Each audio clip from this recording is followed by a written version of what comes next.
Iyi ni radiyo Ijwi ry'Amerika ivugira Washington DC mu Kirundi n'Ikinyarwanda. Nshuti banywanyi mwabonye ikingura, ni Thomas Kamirindi ubasuhuza. Radiyo Ijwi ry'Amerika ni ku mirongo migufi mu Burundi kuri metero 25, 31 na 41. Mu Rwanda muradukurikira kuri FM 104 n'ibice bitatu. Igitondo cyiza n'uwa gatandatu muhire kuri mwe mwese banywanyi bacu aho muherereye hose. Amakuru ni ku kibazo cy'imyuzure mu ntara ya Rumonge mu Burundi n'urubanza rwa Afurika y'Epfo na Israeli mu rukiko mpuzamahanga rw'ubutabera. Amakuru arakurikirwa n'ikiganiro iwanyu mu ntara, nacyo nikirangira turabagezaho ikiganiro cy'umuziki. Ikaze kuri radiyo yanyu Ijwi ry'Amerika.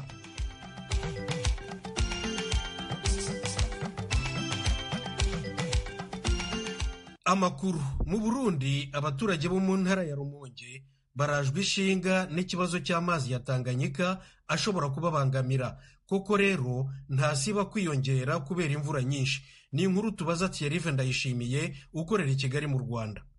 Uno musasa Tanganyika rero kiriko kiduga amazi ariko aduga mu muri uteye ubwoba cyane gusumba nizo zindi zuba. Uwo n'umuyobozi mwishikira mu biro bya buramatari w'intara ya Rumonge Abudure Nyiranyibagira kuri mikoro z'abakunzi b'Ijwi ry'Amerika amenyesha ko kubera imvura nyinshi n'inzuzi zisuka mu kiyaga ca Tanganyika na cane ahegereye iyo ntara byibonekeza ko amazi arushirizaho kuduga. Kubera imvura yaguye nyinshi inzuzi zikuzura, izo nazo zisesa mu kiyaga ca Tanganyika. Ejo babene gihugu bari mu tubona ko byobangamigwa muzo Tanganyika, mbega bazoja icyo kogwa niki hakiri kare kugira ngo dutabariza bene gihugu. Mbega birakunda yuko aho hantu tubona ko hobangamigwa dushobora kuba bakura hakiri kare, mbega tuhabakuye tuzobashiraye. Uwo muyobozi yemeza ko nibarabara rikuru y'ivi Bujumbura ryerekeza mu Rumonge risanzwe rica ku nkengero z'ikiyaga ca Tanganyika riteye impungenge kubera ayo mazi ategwa n'imvura y'isegenya. Abudure Nyiranyibagira saho gusa ngira ibarabara ryose mwazananye dufatiye kwibarabara bigira gatatu yerene 3 mwabonye muvuye mu Gitazi mutera muza mu Rumonge ijya turonse yose mwaciyemo mwabonye ko ari ibibazo bidasanzwe. Imvura yabaye nyinshi bituma imisozi hana mibarabara yose ahivujyayo idakomeye. Uno munsi kubera iyo mvura cha mu misozi, uno munsi barabara ryacu byabaye ikibazo kugira n'abantu bashore n'imiduga bashobora kurengana. Ico kibazo c'imvura nyinshi tuma amazi ya Tanganyika aduga hagasanga abanyagihugu aho baba ngaho muri komine n'intara ya Rumonge nico kuva mu mwaka wa 2019 aho abanyagihugu batari bake bateshejwe izabo bajanwa mu masite ayo mazi adashika. Yamara kuri ubu naho bimuriwe naho bavuga ko bagiramiwe n'imyuzurira nkuko babibwiye abakunzi b'Ijwi ry'Amerika. Aha twovuga nk'abanyagihugu begeranirijwe muri site ya Mutambara zone Gatete muri komine n'intara ya Rumonge aho imiryango ishika ku 185 idafite ikiko umusaya kubera amazi y'imvura imaze iminsi igwa. Ndayisenga Christophe arongoye site ya Mutambara yaganiriye n'abakunzi b'Ijwi ry'Amerika arasigura ubuzima bubi abarongoye babayemwo. Iguye murabona hatubaye haruzura amazi menshi cyane bigatuma abene gihugu bagira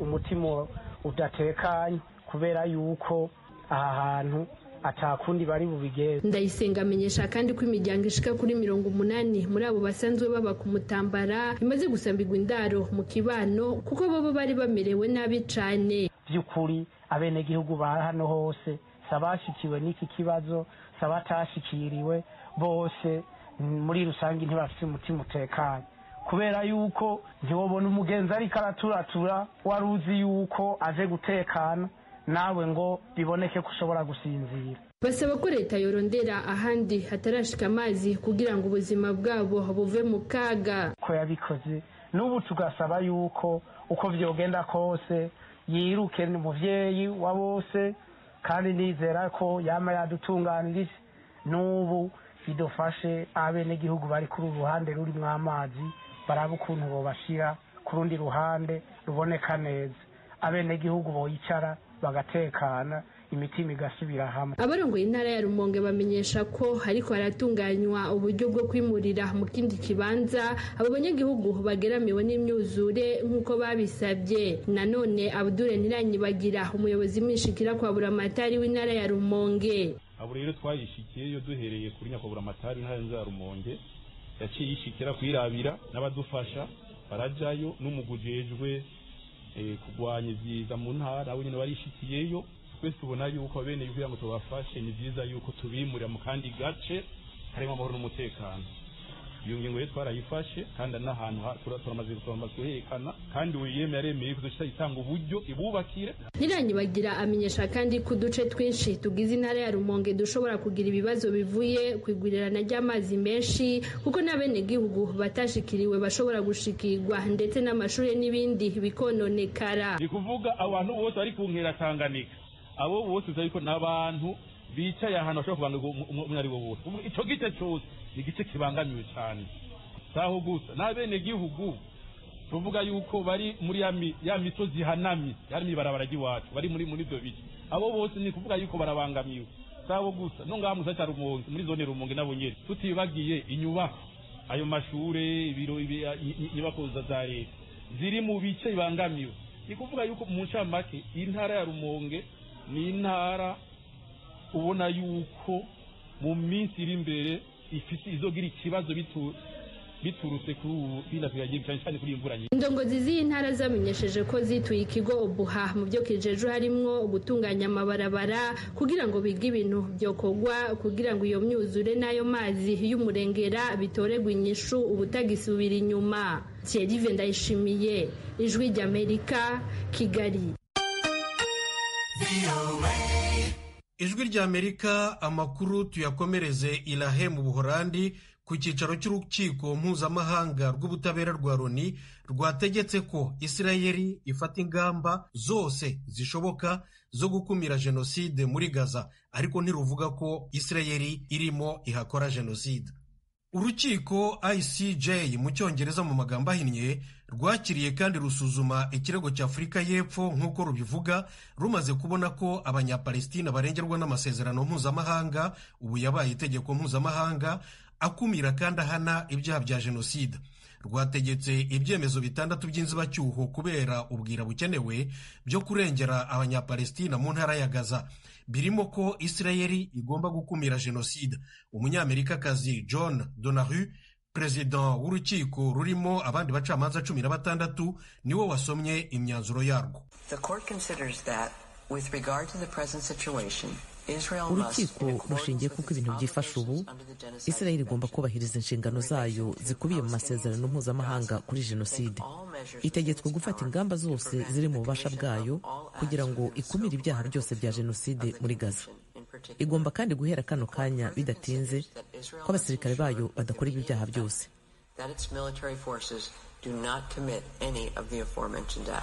Afurika y'Epfo yishimiye imyanzuro y'urukiko CIJ na Lady Pandor ni Minisitiri w'Ububanyi n'Amahanga wayo. Our core purpose was really to highlight the plight of the innocent in Palestine. Icyo twashakaga ni ukwerekana akaga kagwiririye inzirakarengane muri Palestina no gukangurira isi ku kibazo cy'uko nta butabera bafite kuva imyaka n'imyaka. Ubu noneho ikibazo cya Palestina kigiye kwisonga ku rwego rw'isi. Ni igikorwa gihambaye binyuze muri uru rubanza Afurika y'Epfo yaregeye. So today I think the Palestinian issue is front and center of the world, and that is a very important achievement through this case brought by South Africa. Mu itangazo yashyize ahagaragara nyuma y'ibyemezo by'urukiko ruri Irahe mu Buholandi, Minisitiri w'Intebe wa Isirayeli Benjamin Netanyahu avuga ko amategeko mpuzamahanga agomba gukurikizwa nta kuzuyaza, ariko nanone ati inshingano zacu zo kurengera no kurwanira igihugu cyacu n'abaturage bacu nazo ntazagikoma imbere. Gushaka kwambura Isirayeli ubu burenganzira bwayo bw'ibanze n'ivangura kuri leta y'Abayahudi. Akomeza avuga ko ibirego byo muri ICJ nta shingiro bifite. Imyanzuro y'uru rukiko rwa Loni ntijuririrwa, ariko nanone nta bubasha rufite bwo kuyishyirisha mu bikorwa. Nta uzi rero niba Isirayeli izayubahiriza. Iyo uru rukiko rwafashe uyu munsi n'iyi nzibacyuho yihutirwa nk'uko Afurika y'Epfo yari yabisabye. Imyanzuro irambuye ishobora kumara imyaka itaratangazwa. Frank Mwine ni umuhanga mu by'amategeko mpuzamahanga, akurikirana iby'uru rubanza rwa Afurika y'Epfo na Isirayeli. mugenzi wacu Edi Rwema yamubajije uko yumva ibyemezo by'urukiko ICJ. Umwanzuro umaze kubona nuko ibyifuzo byose bya Afurika y'Epfo yari yajyanye muri ya rukiko yo kuvuga ko bagomba guhagarika imirwano by'agateganyo, kuko nk'uko babivuga ibikorwa byose muri iyi ntambara byaganishaga ku cyo bita jenoside. Ariko ubonye umwanzuro bafashe ntabwo ruvuze ko ibikorwa byabo biganisha kuri jenoside, ahubwo bavuze ko bagomba gukumira ibikorwa byose bishobora kuganisha kuri jenoside. Ukumva rero ko muri make wenda n'imyanzuro izafatirwa hariya hantu muri ya rubanza nibajya mu mizi aho biganisha bisa nk'aho bigaragara yuko tuzavuga ko ibikorwa byose atari jenoside. Wari uvuze ko urubanza rutaraburanishwa mu mizi, icyabaye uyu munsi ni iki? Icyabaye ni icyo gufata icyo bita imyanzuro y'agateganyo, kuko ureba ko muri Afurika y'Epfo basabaga ibintu bibiri yuko barega Israel ko ikora jenoside cyangwa yakoreye jenoside abo bantu muri iyi ntambara barimo hagati ya Hamas na Israel. Bakanasaba ko urukiko rwahagarika ibyo bikorwa bindi biri mu gukorwa kugira ngo ibikorwa bya jenoside bihagarare, kuko bo niko babivuga. Kuko tumaze kubivuga, umwanzuro wafashwe nuko ahubwo urukiko ruvuga ko Israel igomba kureba ko ikumira, nta n'ubivuze ko ibyo bikorwa, ahubwo yavuze ko ikumira ibikorwa byose bishobora kuganisha kuri jenoside. Ku mbuga nkoranyambaga Abanyafurika y'Epfo n'abandi bari babashyigikiye ibi babifashe nk'aho ari intsinzi kuri bo. Bwana Mwene, ushobora kuvuga ko ari intsinzi kuko urumva Afurika y'Epfo nicyo gihugu kimwe ku isi cyangwa muri Afurika cyagerageje gutwara Israel mu rukiko. Ariko iyo urebye ibibazo byose bisa nk'ibyabaye politike, kuko n'ubundi Israel yo iravuga iti twebwe n'ubundi ibyo Afurika y'Epfo iravuga ibintu bitari byo. Bakoresheje ijambo rivuga ngo distort, cyangwa baragerageza kuvuga ibintu binyuranyije n'ibiri mu gukorwa. Urumva rero bashobora kuvuga ko ari intsinzi, ariko na Israel iyo urebye mu by'ukuri njye nabona ko yabonye intsinzi, kuko ibyo bashakaga ntabwo urukiko rugeze rubaha, kandi ibyo bavugaga ko bakumira jenoside Israel nabyo nibivuga, nibyo n'ubundi banavuga ko batwebwe ntabwo turwana n'Abapalestina, ahubwo turarwana na Hamasi, ari wo mutwe ibihugu byinshi muri Amerika mu Burayi bavuga ko ari umutwe w'iterabwoba. Minisitiri w'intebe wa Israel Benjamin Netanyahu mu kanya amaze gusohora itangazo avuga ko Israel nk'ibindi bihugu byose ifite uburenganzira bwo kwirwanaho, ko ibyo irimo gukora ari ukwirwanaho. Ukurikije ibyo yavuze n'icyemezo cy'urukiko, urasanga bidahabanye?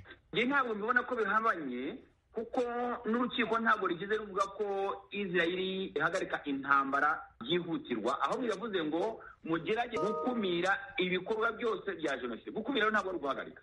Ariko Benjamin Netanyahu ntabwo ari bitangaza, kuko we n'ubundi yavugaga ati twebwe turitabara, kuko baraje ku tariki 7 z'ukwezi kwa 10 baradutera, bica abantu barenze ngira ngo 1000, na n'ubu baracyafite abantu bacu bifashweho ingwate, none twebwe n'ukwitabara. Ikindi kirimo kuvugwa cyane ku mbuga nkoranyambaga cyane cyane aho ngaho mu karere k'ibiyaga bigari, Bwana Mwene, ni ibijyanye n'umucamanza, umwe mu bacamanza 17 bari ku nteko, ni umugandekazi Julia Sebutinde utatoye umwanzuro n'umwe uvuga nabi Israeli. Aho ngaho muri Uganda byakiriwe gute mu Baganda? Tumuziho kuko afite icyo bita ubwigenge bw'umutimanama mu manza ze. Abagiye numva ko ashobora kuba n'ubundi icyo twakwita inararibonye mu mategeko mpuzamahanga ari byo yagiye akurikiza.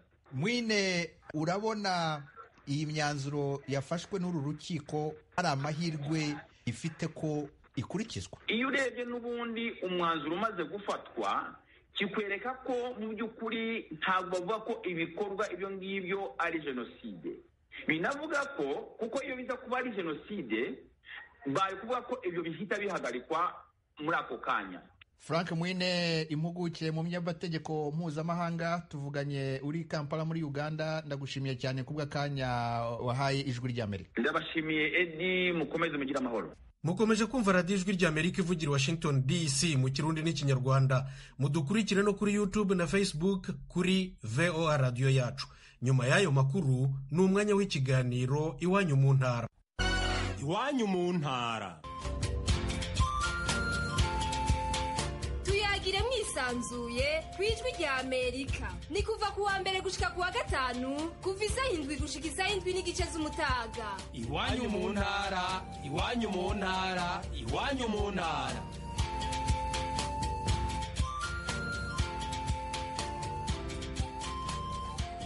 Muri Repubulika ya Demokarasi ya Kongo abantu bagera kuri 20 bahitanywe n'igisasu cyaturikiye ahitwa Mweso muri teritwari ya Masisi mu ntara ya Kivu ya ruguru. Abandi 27 barakomeretse. Ingabo z'igihugu FARDC na M23 baritana ba mwana Goma Jimisho kandi bakomera.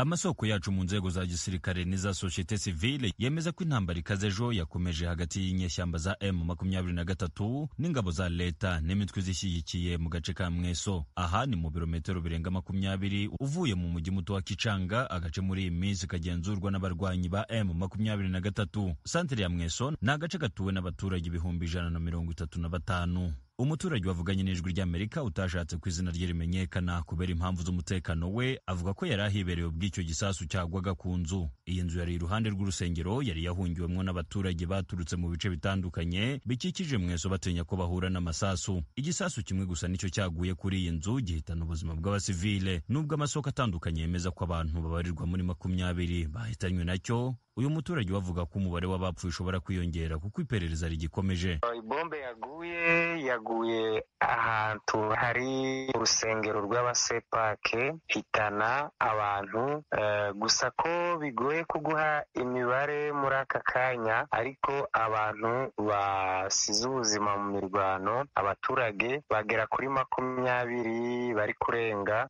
Sasu caguye ku nzu irimwo abaturage aho mu kigo cy'urusengero. Itangazo ryashyizwe ahagaragara rikanashyirwaho umukono na Colonel Guillaume Njike Kayiko, umuvugizi w'ingabo z'igihugu FARDC mu ntara ya Kivu ya ruguru, rivuga ko icyo gisasu cyahitanye abantu 19, abandi 27 barakomereka. Ntituramenya neza imyirondoro yuzuye y'abahitanye n'icyo gisasu. Avuga ko icyo gisasu cyakoze amahano ari cyo mu bwoko bwa mortier 120 cyatewe ku nzu y'umuturage muri santere ya Mweso. Muri iri tangazo FARDC ivuga ko iki gisasu cyatewe n'abarwanyi ba M23 ubwo yashakaga kwinjira mu gace ka Mweso no mu nkengero zaho, ahari ibirindiro bya FARDC n'abarwanyi ba Wazalendo ifatanye nabo mu kurwanya M23. M23 yo ivuga ko ibivugwa na FARDC binyuranye n'ibyabereye kuri santere ya Mweso. Abinyujije ku rubuga rwe rwa X rwahoze rwitwa Twitter, Bwana Bertrand Bisimwa ukuriye umutwe wa M23 yavuze ko icyo gisasu cyagabwe n'indege ya leta itagira abadereva drone. Mu butumwa bwe uyu yavuze ko bigoye kumenya umubare nyakuri w'abakomerekejwe n'iki gisasu cyaguye ku nzu y'umuturage kigahitana abasivile. Abakomeretse bajyanwe ku bitaro bikuru bya Mweso kugira ngo bavurwe nk'uko uyu muturage yabibwiye Ijwi ry'Amerika.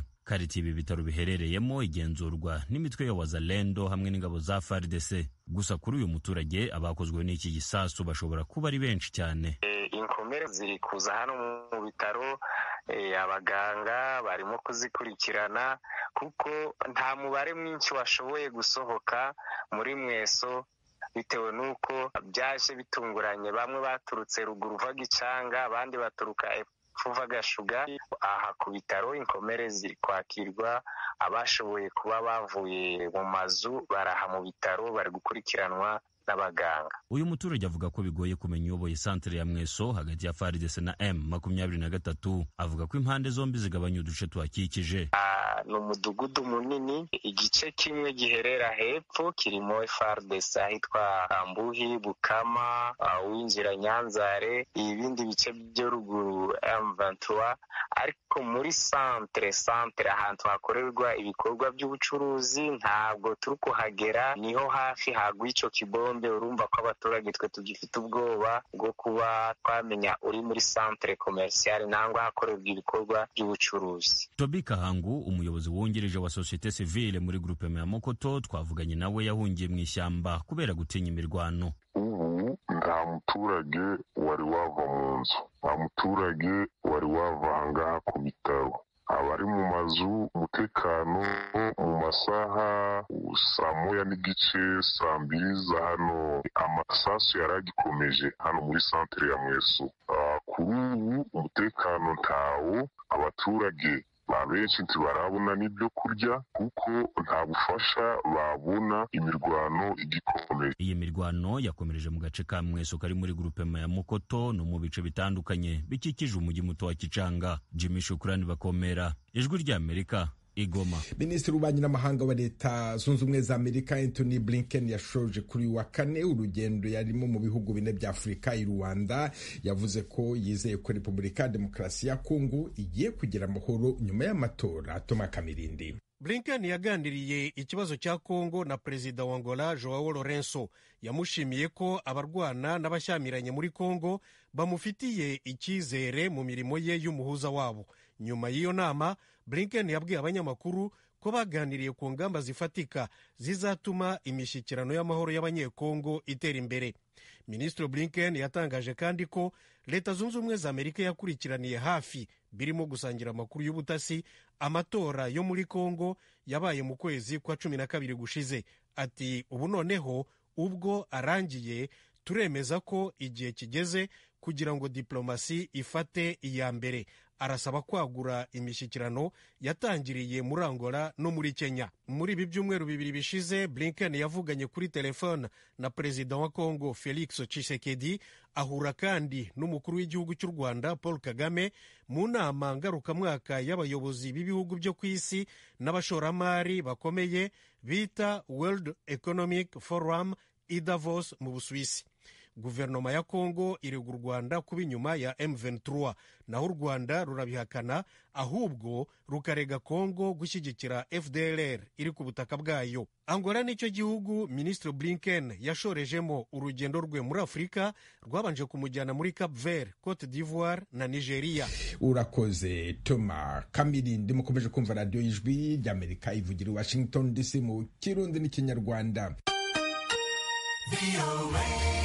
Ishyirahamwe riharanira uburenganzira bwa muntu ry'Abarundi rigiteka rimaze gusohora icyegeranyo cy'umwaka wa 2023 ivuga ko abantu bagera kuri 500 bishwe. Pierre Claver niyo nkuru. Muri abo raporo ivuga ko bishwe hafi 500 harimwo ibiziga vyatowe hirya no hino mu gihugu, abandi nabo nabagiye mazima yongo, imiryango yabo ikamenya mu nyuma ko bishwe. Ishirahamwe rihani agateka kazina muntu rigiteka risigura ko ari ubwicanyi ndengerabutungane. Abafashwe bagafungwa muco rigiteka yita ikivunga hatubahirijwe amategeko nabo barenga gato 790. Angel niko yagize atwara iryo shirahamwe aba muri kimwe mu bihugu by'akarere ka Afurika y'ubuseruko yabwiye Ijwi ry'Amerika ko ivyo bitegeri bigaragaza ihonyangwa rikabije ry'agateka kazina muntu. Mu bagiye bahagarikwa bidaciye mu mategeko turasangamwo abo mashirahamwe yigenga, bari mu migambwe yaba umugambwe uri ku butegetsi, abanyagihugu atabo begamiye, ndetse mbere no mu bicwa tubasanga mu migwi yose, uhereye mbere no ku mugambwe uri ku butegetsi, umugambwe SNL n'indi migambwe, hamwe na hamwe mugasangamwo n'iterabwoba. Nta cyahindutse atari uko vyunyutse. Ivyo rero bigaca bitwereka yuko ivy'umukuru yigavuga n'ivyo agomba ko bija mu ngiro ari bifushane. Naho biruko abaharanira agateka kazina muntu bakorera mu gihugu bariyamiriza bene ayo maraporo. Gerard Hakizimana arongoye ishamwe Foricone F rigwanye ikimenyane na kamwana wa mama rigashira imbere ubutungane kuri mikoro y'Ijwi ry'Amerika, aranegura ivyo vyegeranyo. Kubwiwe ubutegetsi bwa Perezida Evariste Ndayishimiye bwari bukwiye gutegwa intege mu gihe busigaye buhana abakekwa ko ivyo vyaha. No musi tuvugana turemeza ko agateka kazina muntu kifashe neza. Hari abamaze gukurwa mu buzi, mu gipolisi n'ahandi no mu gisirikare. Ibyo byose byerekana ko ibikorwa byo gutsinda agateka kazina muntu biguma bikorwa kandi bikomeye. Nivyo nta gihugu na kimwe agateka kazina muntu kifata n'ijana kwijana. Hari ivyo gukora, ariko by'ukuri igikenewe nuko abandi bana yabigishwa gutsimbataza amahoro, kubara neza. Uno musi rero ndashimishwa n'imvugo ziko ziravugwa mu ino minsi, aho mengo igisata cy'agateka kazina muntu mu Burundi hari inzira kirasha, mbere bikavugwa n'amashirahamwe atari mu gihugu. Akaba rero ari imvugo twabonye ko ari imvugo ya politique, amaraporo atarimwo ibintu byo, amaraporo biboneka ko ari amaraporo bakora kugira bacafuze gusa twovuga ko ashobora no gucanishamwo abarundi. Yamara rigiteka ryibaza igituma ayo mashirahamwe adakora amatohoza nayo ngo abeshuze raporo zikorwa n'amakungu maze yerekane ko uwavuzwe ko yishwe canke yanyurujwe akiriho. Muri raporo yaryo iyo shirahamwe rigiteka riratanga n'amazina amwe aho bakomoka n'amatariki biciweko canke banyururijweko. Ku ruhande rwa leta umugwi w'igihugu wigenguje rw'agateka kazina muntu CNIDH nawe nyene uremeza ko akiri agahaze muri ico gisata. Yamara uwo mugwi naho ataraporo ushira habona yabishwe canke abanyurujwe uremeranya n'amashirahamwe akorera mu gihugu ukanebagura ayakorera mu buhungiro naho bahuriza kubitigiri vy'umurengera vy'abanyororo. Mu kiganiro cihariye utwara uwo mugwi yahaye Ijwi ry'Amerika Sixte Vinyine Muraba ashimangira ku bafungirwa ubusa. Uwo mugwi waharuye ku mwaka uheze abarenga 360 bafungiwe ubusa. Urumva ibitigi bimaze kurenga umurengera bica bituma n'ingene bitabwaho bidaheza ngo bigende neza nk'uko vyategerezwa, ingene bagaburirwa, ingene barara, ingene bavugwa, ivyo vyose urumva ko bidaheza ngo bigume bigenda neza. Burya benshi n'ababa bataracirwa imanza cyangwa ugasanga rero n'abaciriwe imanza ntibarekuwe.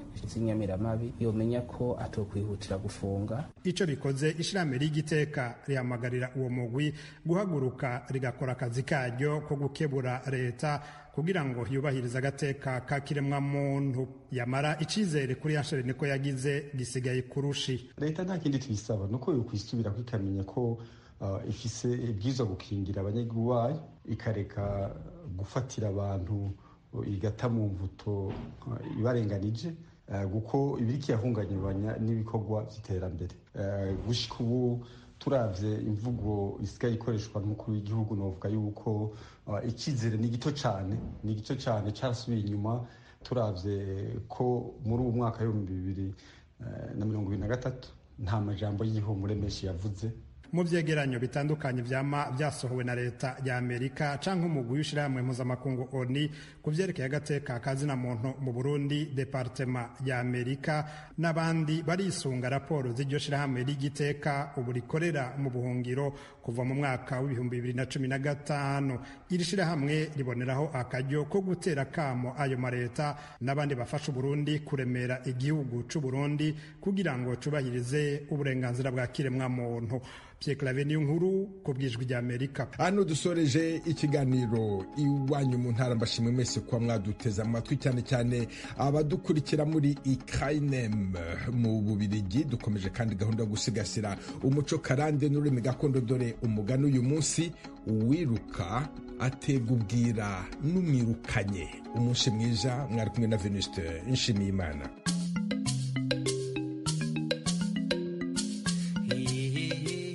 radiyo ijwi ry'Amerika ivugira Washington DC mu kirundi n'ikinyarwanda. Urubuga rwacu ni wa#, radiyo yacu voa.com. mushobora rero kuhasanga amakuru n'ibiganiro byose tuba twabateguriye. Mu kanya gato cyane murumva icy'umuziki, maze rero mugire wikende nziza, murakarama.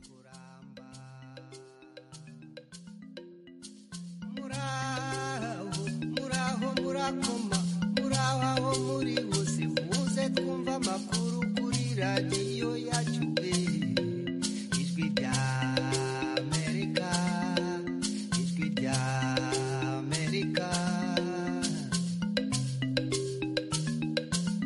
Ndi umuhungu n'umuzira guhunga wisherwa mudenderwa mudereri, ndagasharishari kashira ngabo kamazima kano kurimbura, ningero utizimba mu kirago nibutse iby'amashuri maze mbyumva nk'ejo bampa 10 kubaho umuntu umugabo ye.